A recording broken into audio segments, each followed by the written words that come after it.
안녕하세요. 자유 유튜브입니다. 오늘은 월급 모아 서울 집 사는데 48년 어떻게 대처해야 할까라는 제목으로 이야기를 한번 해볼까 합니다. 최근 들어서 일부 지방 광역시와 서울 집값이 지속적으로 오르고 있다는 이야기가 자주 들리고 있습니다. 그러면서 집 없는 서민들의 서름이 더 커진다, 이런 이야기들이 많이 나오고 있는데요. 자, 그렇다면 이런 상황 속에서 현재 상황을 한번 짚어보고 어떻게 대처하는 것이 현명한 방법인지에 대해서 한번 생각해보는 시간을 가져보도록 하겠습니다. 영상을 보시면서 좋아요 버튼과 구독 버튼 눌러주시면 감사하겠습니다.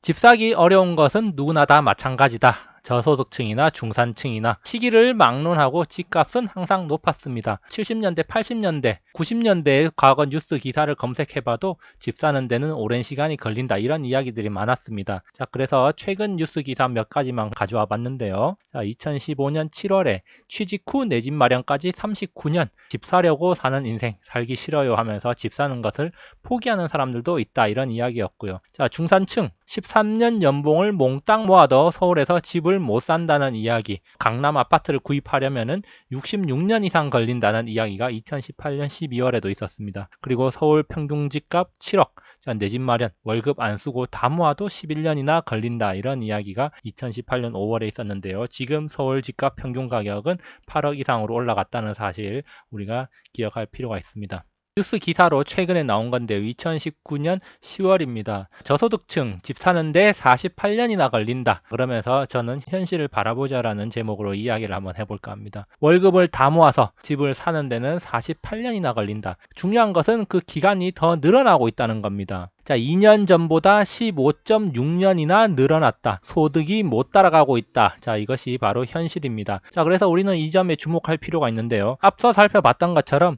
집 사는 것은 오래전부터 힘든 일이었습니다. 자, 그런데 더 힘들어졌다는 것이 중요한 사실입니다. 2017년 2분기 소득을 기준으로 전국 평균 집값을 기준으로 했을 때 16.4년이 걸렸다면, 자, 2년이 지난 지금 2019년 2분기 기준으로 21년이 걸린다고 합니다. 2년 동안 4.7년이 증가한 건데요. 서울을 기준으로 하면 더 높습니다. 2017년 2분기 기준으로 서울은 33년이 걸렸지만 2년이 지난 지금은 15.6년이 증가해서 48년이나 걸린다는 게 바로 이 뉴스에서 다뤘던 내용입니다. 자, 그렇다면 다시 한번 간단하게 정리를 해보면요. 지난 2년 동안 집을 사는데 걸리는 기간이 확 늘어났다는 건데, 자, 전국적으로는 4.7년이 증가했고 서울은 무려 15.6년이 증가했다는 겁니다. 자, 여기서 중요한 사실 다시 한번 정리하자면은 소득 증가 속도보다 집값 상승, 즉 자본소득 증가 속도가 빠르다는 것입니다. 전국을 기준으로 봤을 때 이 증가 속도는 약 2배 정도 빠르고요. 서울을 기준으로 봤을 때는 약 8배 가량 속도가 더 빠르다는 거 우리가 확인을 할 수가 있습니다. 열심히 일만을 해서는 절대 집값 올라가는 속도를 따라잡을 수가 없고 오히려 집값은 오히려 더 멀리 도망간다는 건데요. 예를 들어서 집을 사는데 모자라는 돈이 5천만 원이다. 그러면 올해 내가 일을 해서 5천만 원만 더 모으면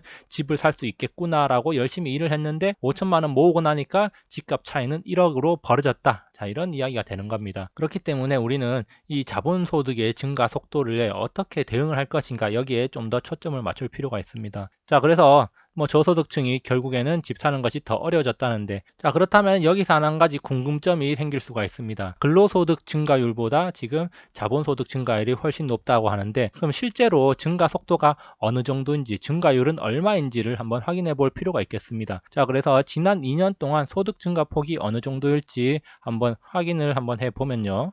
자, 여기에 소득 1분위 바로 저소득층이 있고 소득 5분위 고소득층입니다. 지난 1년 동안 소득 변화율을 한번 비교를 해 보겠습니다. 자, 2018년 2분기와 2019년 2분기 가구 평균 소득인데요. 자, 통계청 홈페이지에서 제가 2017년 2, 4분기 자료를 찾아보려고 했지만 2017년 2, 4분기 자료가 게시판에 누락이 되어 있어서 찾아보지를 못했습니다. 지난 1년간의 증감률과 부동산 중간값 변화 추이를 한번 살펴보면 그 차이가 확연히 드러난다고 할 수가 있겠는데요. 소득 하위 20%의 경우 2018년 2분기에는 가구당 평균 소득이 132만 원이었고 2019년 2분기에는 132만 5천 원으로 1천 원 정도 증가한 걸로 나타나고 있습니다. 그래서 사실상 증감률은 0%에 그치고 있고요. 상위 20%의 가구당 소득은 2018년 2분기에는 913만 4천 원이었는데 2019년 2분기에는 942만 6천 원으로 약 3.2% 늘어난 걸로 확인할 수 있습니다. 소득 증가율도 더 높다는 거 확인할 수 있는데요. 자, 참고로 서민, 중산층이라고 일컬어지는 소득 3분위 중간계층의 소득은 약 394만원에서 419만원으로 6.4%가량 증가한 걸로 파악이 되고 있습니다. 자, 지난 1년 동안 서울 아파트 중위 가격은 7억 500만원에서 8억 5천만원으로 약 22% 상승했다는 거 확인할 수 있습니다. 자, 2년으로 확대하면은 더 차이가 벌어지는데요. 2년 동안 서울 아파트 가격은 약 41% 상승했다는 거 우리가 확인할 수 있습니다. 자, 그렇다면은 지난 1년 동안 아파트 가격은 22% 상승했고 월급은 최대 6.4% 정도 상승했다는 점에서 부동산 아파트 가격 상승률이 월등하게 높았다는 거 확인할 수 있습니다. 자, 그래서 소득 증가율과 부동산 가격 증가율 비교를 한번 해본 결과를 한번 정리해보면, 자, 1분위 소득의 경우에는 소득이 사실상 증가하지 않았다. 자, 물가 상승률을 고려한다면 사실상 마이너스라는 거 확인할 수 있고요. 자, 그리고 고소득층 소득을 비교해 봤을 때는, 자, 소득이 소폭 증가했습니다. 하위 20% 1분위와의 월 소득 평균은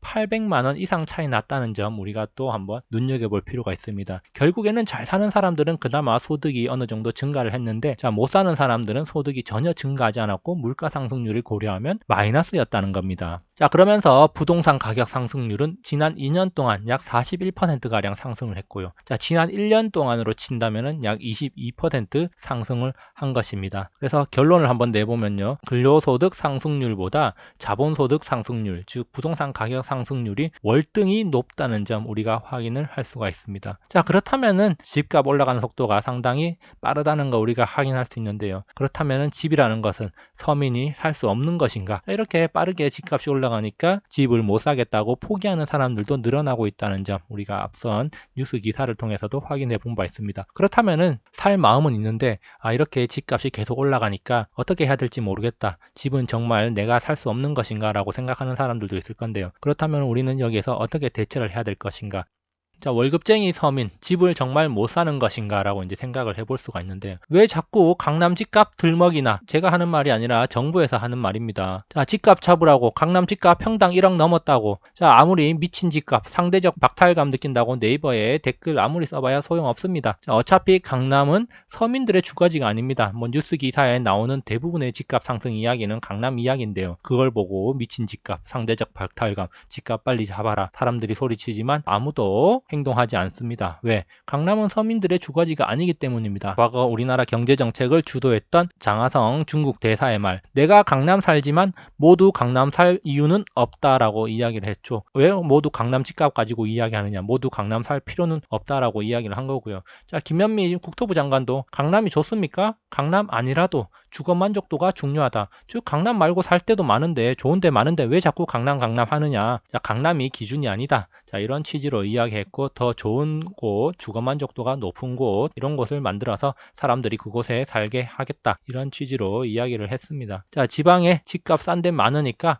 붕어, 가재, 개구리는 그곳에서 오순도순 잘 살면 된다. 뭐 이런 비슷한 취지의 이야기들도 자주 나왔는데요. 결국에는 아무리 집값 낮추라고 소리쳐봐야 안 됩니다. 뭐 강남 집값 낮춰라, 서울 집값 낮춰라. 자, 이런 식으로 소리쳐봐야 뭐 되는 거 없고 정책적으로 그렇게 되는 것도 아니기 때문에, 자, 이런 식으로 접근 방법이 틀렸다는 겁니다. 소리쳐봐야 우리한테 도움되는 거 없고 스트레스만 받죠. 접근 방법이 틀렸기 때문에 우리는 다른 쪽으로 집을 살 수 있는 방법을 생각해 봐야 된다는 겁니다. 집이라는 거는 일시불로 사는 재화가 아니라는 점을 우리가 숙지를 해야 됩니다. 일단 서울 수도권을 기준으로 봤을 때 2, 3억 가지고는 택도 없습니다. 자, 그렇기 때문에 집처럼 거액이 필요한 재화는 애초에 월급을 모아서 일시불로 사겠다고 생각하는 것 자체가 무리라는 겁니다. 자, 그렇다면 집은 어떻게 사느냐? 바로 대출, 융자를 적절히 활용해서 구매하는 재화라는 점을 인식할 필요가 있습니다. 빚 내는 거 두려워서, 이자 내는 거 두려워서, 이자 감당 안 될 것 같아서 그렇다면 집을 영원히 못 삽니다. 우리나라만 이런 것이 아닙니다.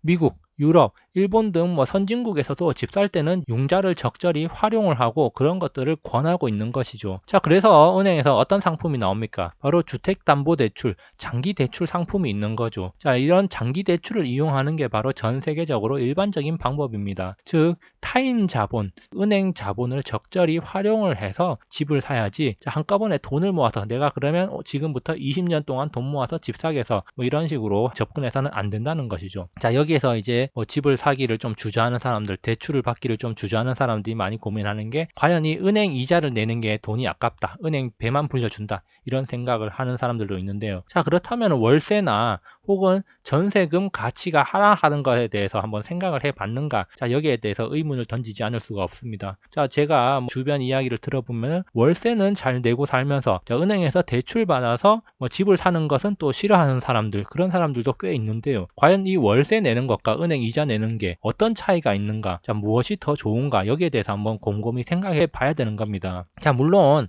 이렇게 이제 은행 대출을 받을 때는 감당할 수 있는 수준의 대출을 활용을 해서 이제 집을 구매해야지, 무리한 대출은 가계 파탄, 하우스 푸어로 이어질 수가 있기 때문에 잘 고려를 해야 되는데요. 자, 일반적으로 원리금 상환액의 적절한 수준은, 즉 원리금 상환액이란 이자와 원금을 매달 상환하는 건데요. 적절한 수준은 통상적으로 소득의 30-40% 정도라고 합니다. 물론 필요하고 자기가 감당할 수준이 된다면은 50에서 60%까지 최대한 많이 땡길 수가 있겠지만, 일단 자기가 무리하지 않는 선에서, 가계에 큰 부담이 되지 않는 선에서 적절히 대출을 받아서 전략적으로 이런 식으로 움직여야지 집을 살 수 있지, 내가 20년 동안 월급 모아서 서울집 사겠어, 자, 이런 식으로 접근해서는 절대 안 된다는 것이죠. 자, 그러는 사이 집값은 계속해서 올라간다는 사실을 우리가 기억을 해야 됩니다. 그래서 한번 정리를 해보면요, 집은 거액이 필요한 재화이고, 자, 가용 현금과 그 다음에 장기 대출을 이용해서 집을 구매를 한다는 겁니다. 물론 이 장기 대출을 할 때는 원리금 상환액을 한번 생각을 해봐야 되고요. 만약에 경제 위기가 닥치거나 부득이한 가계의 위험이 닥쳤을 때, 자, 원리금 상환액을 감당할 수 있는지 그 여부를 한번 따져가지고 최대치를 설정해서 하는 것이 좋다 할 수가 있겠고요. 집을 살 때는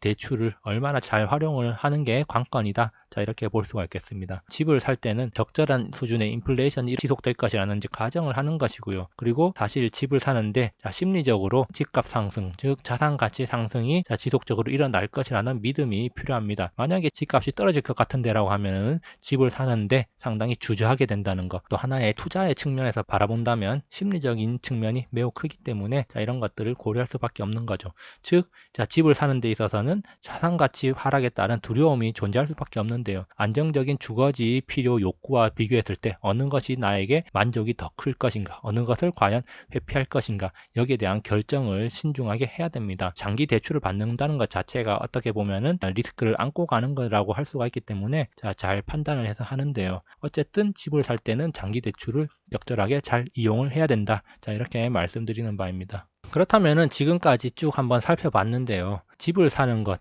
어차피 월급 모아서 못 삽니다. 자, 월급 모아서 못 사는 이유는 바로 근로소득 증가율보다 자본소득 상승률이 훨씬 더 빠르다는 점이었죠. 그렇기 때문에 적절한 시기에 최대한 대출을 잘 받아서 대출을 활용해서 집을 사야 된다는 게 좀 전까지 이야기한 것의 포인트가 되겠고요. 자, 그렇다면은 우리나라는 이미 초양극화 시대에 저성장 시대에 접어들었습니다. 자, 이 저성장 시대라는 거, 바로 양극화가 심화되고 근로소득 상승률이 낮다는 게 공통적으로 나타나는 현상인데요. 자, 초양극화 시대, 근로소득보다 자본소득 증가율이 훨씬 더 빠르다는 게 특징입니다. 자, 여기에 대한 자세한 이야기는 지난 8월 29일 날 올렸던 초양극화 시대에 온다, 당신은 어디에 속할 것인가 라는 영상을 참고하면 될 것 같고요. 중요한 점은 시간이 흐를수록 양극화는 점점 더 심해진다는 점이죠. 자, 이것은 우리나라뿐만이 아니라 전 세계적인 현상이고요. 특히 선진국에서 이런 현상들이 뚜렷하게 목격되고 있습니다. 그렇다면은 우리가 이런 초양극화 시대, 자본소득 증가 속도가 근로소득 증가 속도를 월등히 능가하는 지금 시대, 우리가 어떻게 행동을 해야 되는가? 집을 사고 싶다는 생각을 하고 있다면 대출을 적극적으로 활용을 해야 됩니다. 물론 이 감당할 수 있는 수준에서 대출을 적극적으로 활용을 해야 될 것이고요. 자, 초양극화 시대라고 제가 이야기를 했습니다. 자, 그렇다면은 이런 초양극화 시대를 살아가고 있는 우리들은 집 구매 여부를 떠나서 자본 수익을 추구를 해야 되는 것입니다. 자본 수익을 추구하는 방법은 어떻게 하는 것인가? 첫 번째 단계로는 근로소득을 늘릴 수 있는 만큼 최대한 늘려야 되겠죠. 물론 근로소득을 늘리는데 한계가 있을 수도 있습니다. 일단은 근로소득을 최대한 늘리는데 집중을 하고, 자, 그렇지 못하더라도 근로소득에서 최대한 지출을 줄이면서 잉여 자본을 최대치로 늘리는 게 중요합니다. 자, 이 잉여 자본을 많이 늘리면 늘릴수록 좋은 건데, 이 잉여 자본이라는 게 바로 종잣돈이 되는 것입니다. 자, 그리고 이 잉여 자본을 바탕으로 자본 수익률 추구를 해야 되는 것이죠.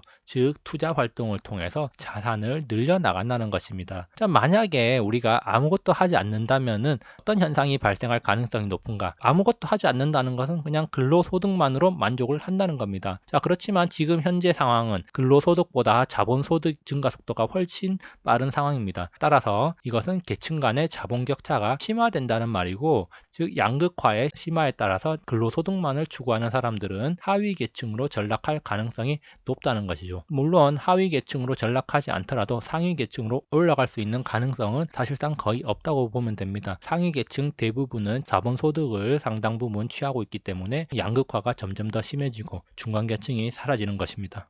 결론입니다. 집은 몇십 년 월급 모아서 사는 것이 아닙니다. 자, 언론 보도에서 집 사는데 30년, 집 사는데 몇십 년 걸린다. 자, 이런 이야기들 많이 나오는데요. 언론 보도는 그저 서민 자극용입니다. 그렇기 때문에 그런 것들을 보면서 현실에 대해서 분노할 필요가 없습니다.